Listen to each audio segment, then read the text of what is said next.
Hello everybody, hope all is well. In this video, let's explore the short story A Letter to God, which is the first chapter of your English literature text, First Flight. So here's an overview of the short story.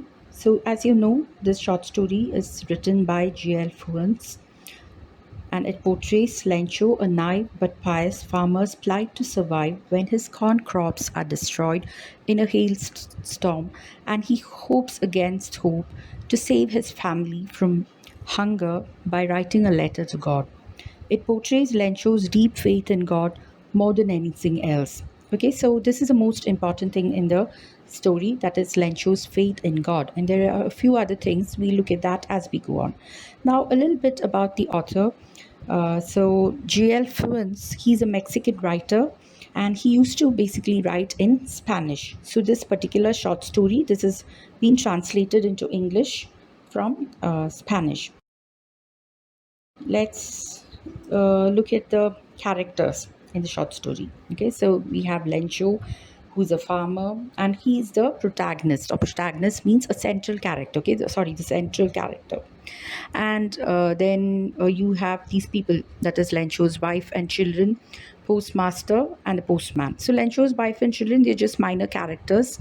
We just find them in passing. And the postmaster is the next important character after Lencho. Then, so that's it. Yeah.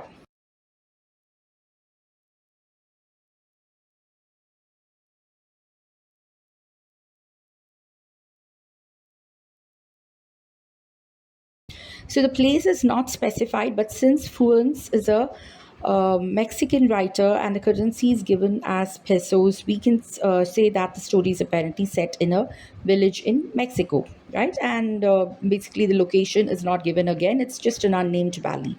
So Lencho lives with his family in an isolated house on the crest of a hill. And below the hill, there is Lencho's cornfield, which is located on the banks of a river. And a post office too appears in the story, as I told you, and it is situated in the nearest town. Go move on to the summary. So Lencho is a farmer who lives with his family in an isolated house on the crest of a hill. He has a cornfield on the banks of a river. Lencho's crops are ready to be harvested and he's awaiting a good shower so that the farm gets well irrigated before the harvest. A fairly heavy rain does come down as expected, but it is followed by a severe hailstorm which destroys Lencho's crops entirely.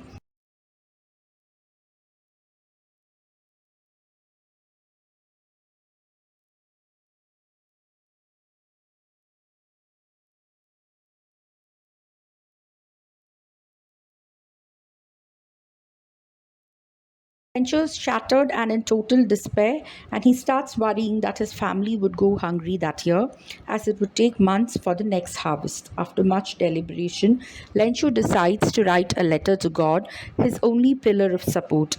He asks God to send him 100 pesos to sow his field again and to help him survive until the next harvest. Lencho then goes to the post office and posts the letter.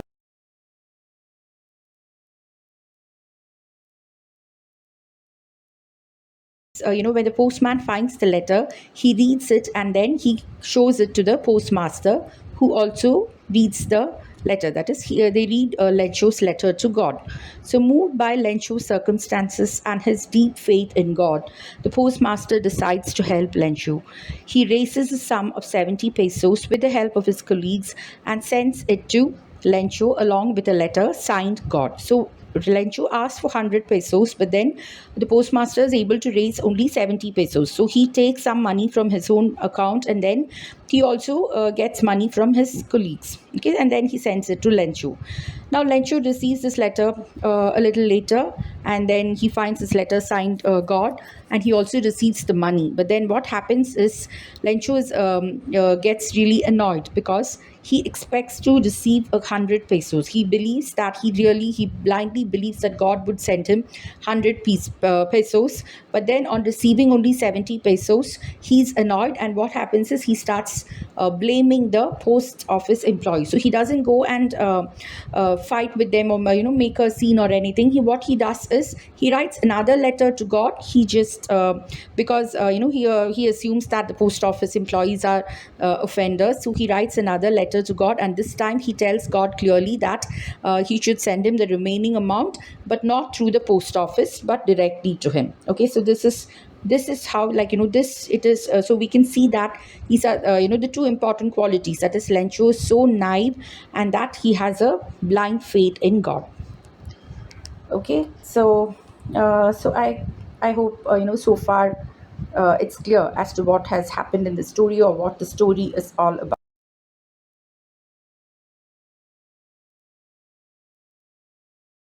Let's now do a brief analysis of this story. Okay, so this story, that is A Letter to God, epitomizes how faith can move mountains through Lencho's deep faith in God. However, it also shows Lencho's lack of faith in his own fellow beings through his misplaced distrust in the post office employees. That is, what we can see is he has a deep faith in God, but then he does not really have that kind of a faith in his own fellow beings, right? So this is something that's that's something that is pretty relevant here. So the story, nevertheless, depicts that that is kind and empathetic human beings do exist, right? As we can see in the postmaster's character, right? So he is a kind and empathetic soul, and that they do help people in times of crisis, right? So those who need help, they are being helped by such human beings. So, what we can see is God provides help through such people. That is what the story actually tries to illustrate. So, above all, what the story reminds us that one must not judge others without clear evidence, right? So, Lencho judges these people, that is a postmaster, or the post office employees in general. But then we shouldn't go on, or we shouldn't take such decisions or judge people without knowing clearly what exactly happened, right? But then here we can say that we can excuse Lencho because he's a naive person.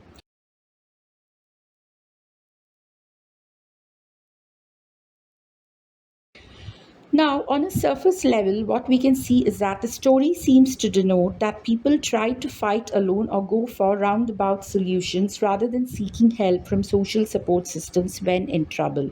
Right? So there are welfare systems, there are social support systems, support from state and such things, such other organizations when people are in crisis. But often, for a common man, it's difficult to reach out to such things, especially when you can imagine when the story was written in those days. It would have been difficult for common people to reach out to that level, right? To move on to to seek help from such higher authorities.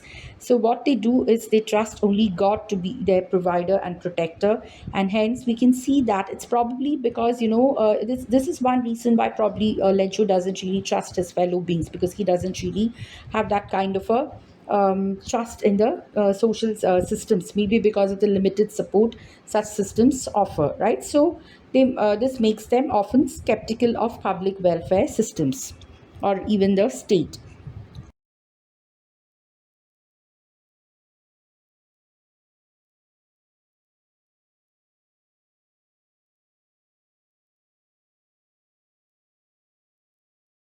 Now, just looking at their characters, that is a brief character sketch of Lencho and the postmaster, okay, the two important characters in the story.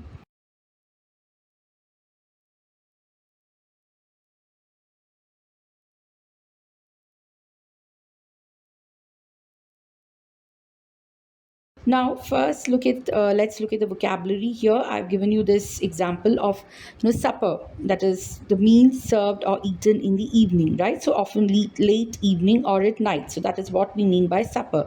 Now, what you have to do is you need to find out what these following terms mean. That is breakfast, lunch, dinner, brunch, high tea. right? So you'd probably know all the you'd probably know what all these terms mean, or maybe at least what some of them mean. So at any way, what you have to do is you need to write down the whatever you understand by these terms, and then check out from a dictionary, refer to a dictionary, and find out whether your answers or guesses are correct, right? And you can even comment, right? So whatever you understand by them. Now let's look at these things, that is a vocabulary. Let's move on to this. That is a vocabulary associated with rain, because rain has a very important part in this story, right? So let's look at these some of these terms that come. That is shower. Shower is basically a sudden burst of rain. That is, it is there for a short period of time, right? So it lasts for a short period. Similarly, we have downpour, which is given in the thing, but then the only difference is that downpour is also a heavy rain. Downpour is heavy rain, but then it lasts for a longer period. Okay, so that is a, like, the minor difference between shower and a downpour, but both of these are connected with rain. Then you have this thing, this is a metaphor. We look at water metaphors later on. That is a curtain of rain. So a curtain of rain means that is this field that is covered by raindrops, right? So the raindrops or the rain makes the field look like it's all, like, covered like a well covered like a curtain, like as if it's been covered by a curtain, right? So the field that is, it's draped in a curtain of rain. So that is that's like the almost exact phrase that we find from the text, and this implies that the field has been covered with raindrops.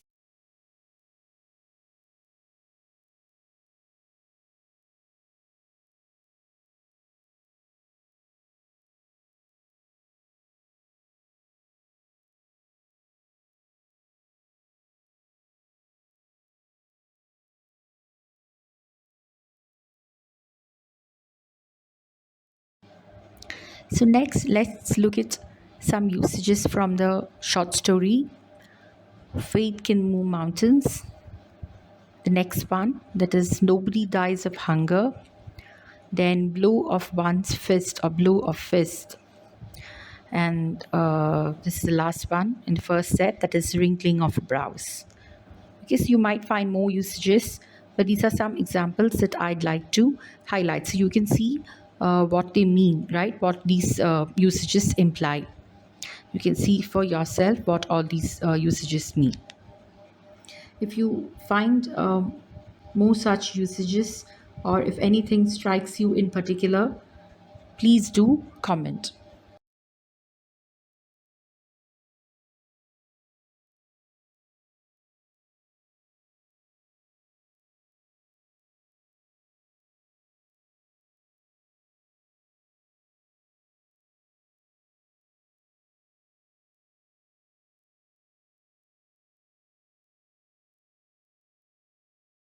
Okay, so now let's move on to the next set of usages.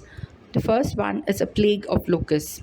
The second one is a bunch of crooks, right? So now you can see that these words, that is plague and bunch, these are used to represent a group of something, right? A group of locusts, and we call them a plague of locusts. Why do we call them a plague of locusts? Because locusts have this potential to spread and cause a havoc, or they destroy crops, right? So then hence they are called a plague of locusts. And similarly, we have a bunch of groups, as in just a group of dishonest people, right? A group of crooks.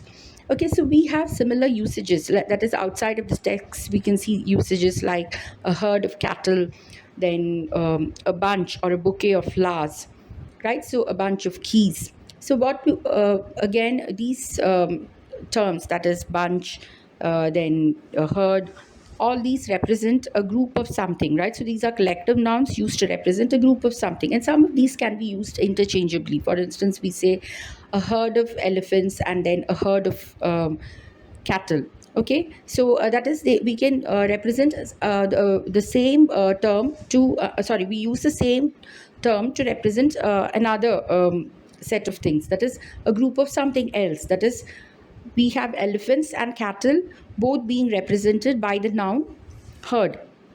Okay, a group of elephants or group of cattle can be represented with the noun herd, but then we don't generally say a herd of flowers, or we don't say a herd of books, for instance. Okay, so we don't do that, but then these can be interchangeably used. So we say a bunch of flowers or a bouquet of flowers, or we can also say a bunch of keys, right? So bunch can be used to represent these.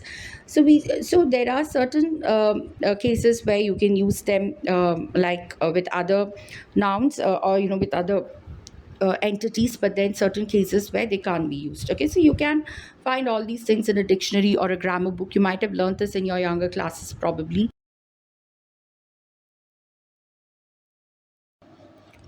Let's explore the literary tools used in the text. Literary tools are tools used in literature, that is poetry, fiction, and so on, to convey ideas or meaning, bring an effect, evoke feelings, emotions, experiences, etc., in the readers. Okay, so literary language is thus often non-literal or indirect in nature, right? Okay, so some examples for literary tools would be imagery and then figure of speech. Okay, so these are two examples for literary tools. And so in this story too, we find the use of imagery and certain figures of speech like metaphor, hyperbole, and irony. Okay, so we look at these in the uh, next few slides.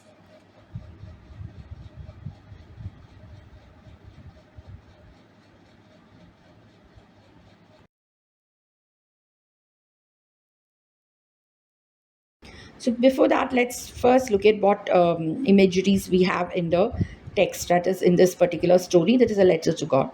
So now look at these imageries here. In the northeast, huge mountains of clouds could be seen approaching, right? Huge mountains of clouds.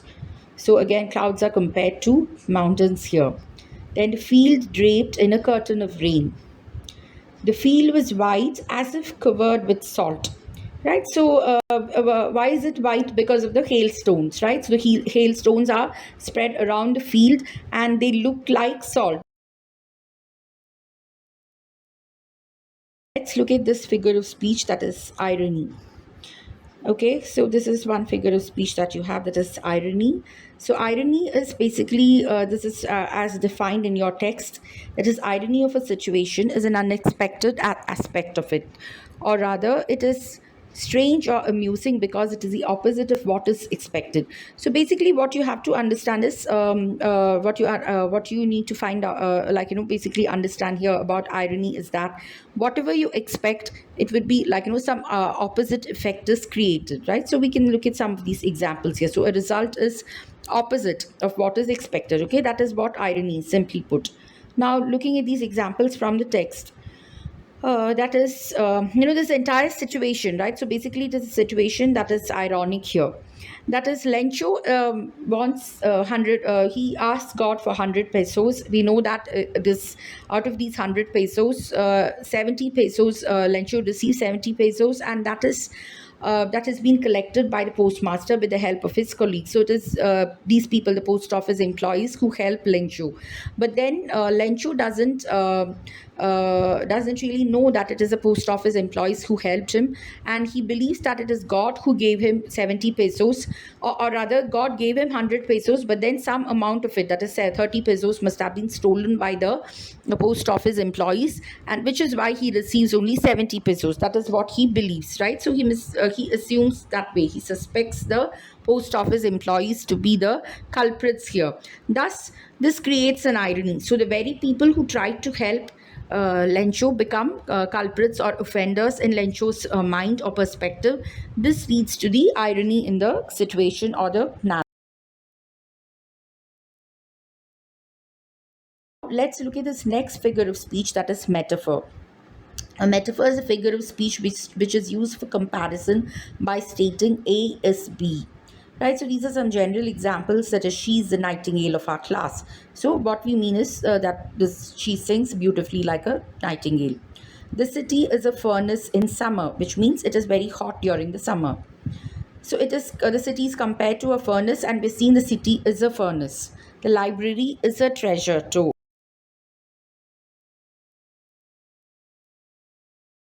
let's look at the specific examples from a letter to God. So the first one, as we said earlier, that is, let you is an ox of a man, right? So that is already there. We've already looked at that. Now these are some other examples. That is, huge mountains of clouds, curtain of rain, day, that is the raindrops, are new coins, right? So the raindrops are called new coins here. So why are they called new coins? Because they glistened, or like, they shone like new silvery coins, silver coins. And also because, the raindrops can be, the rain brings, the rain helps to yield a rich harvest, right? So the raindrops can be converted into money. So in that sense, that is, it will bring profit.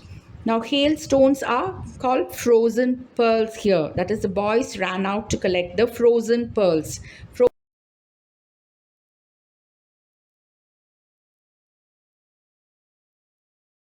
So let's move on to the grammar section. That is the relative clauses. Here we have this in particular, right? The relative clauses. So we'll look at a little bit about relative clauses in general. So clause, as you know, is a group of words with a subject and a verb, or a noun phrase and a verb phrase. So a clause contains a noun phrase and a verb phrase, right? So a clause is generally part of a sentence, right? So mostly it's a part of a sentence. So these are some examples that you can see.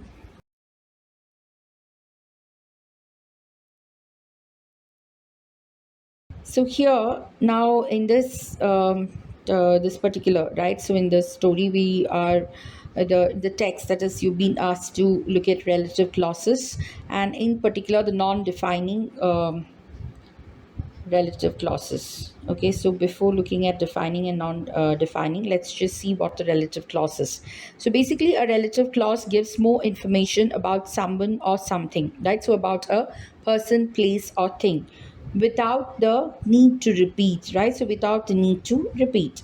And so in order to do this, what does it do? So it uses this, what is called the relative pronoun, right? So relative pronouns are like pronouns like who, which, where, whose, and that. Okay, and these are used in the, there are other relative pronouns, but then for the time being we'll be looking at these.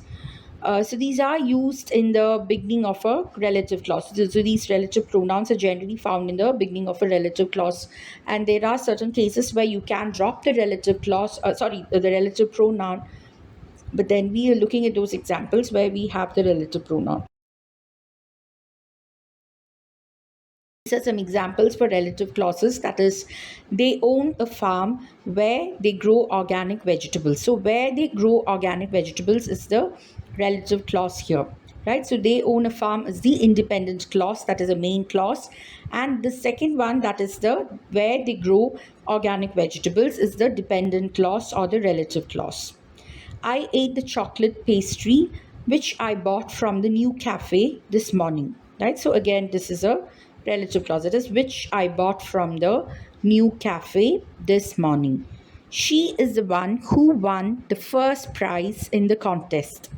Okay, so who is she? She's the one who won the first prize in the contest. Now you can see that, in some cases I've added a comma, and some cases we don't see a comma here, right? So in the first two examples we see a comma. So why do we add a comma? They own a farm where they grow organic vegetables. So what, they own a farm, so that has been already stated. So they grow organic vegetables is just additional information here. So even without that information, the sentence is complete, or it makes sense. That is, they own a farm. So next one, when you look at the next example, that is, I ate the chocolate pastry. So I ate the chocolate pastry. It's clear, right? So I ate the chocolate pastry. I've eaten something, and that is a chocolate pastry. And what is peculiar about it? That is, I bought it from the new cafe this morning. So this is again just additional information. So even without that, the sentence is makes sense, right? So then the next one, on the other hand, that is, she is the one who won the first prize in the contest. So here, in order to make sense, in order to complete the context, that is the meaning, or the in order to make the meaning complete, we need something about her, some additional information about her. It's not enough if we just say she's the one, and then you can't just stop leave the sentence like that. You need to make it clear as to what is specific, what is peculiar about here, about this person that is a speaker, the person that is being mentioned. So she's the one who won the first prize in the contest. So that is a difference between the defining and non-defining relative clauses. So in defining relative clauses, uh, we don't add a comma. On the other hand, in non-defining relative clauses, we add a comma.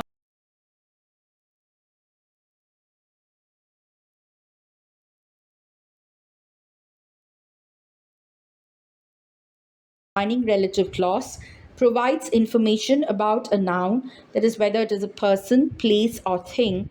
That is, it provides information which is required to identify or define someone or something. Right? So information is relevant. This particular information that is provided by the relative clause is relevant in that context. That is, a sentence or meaning will be incomplete without that information. So no comma is added between the main clause and the relative clause in a now, that is between the main clause and the defining relative clause.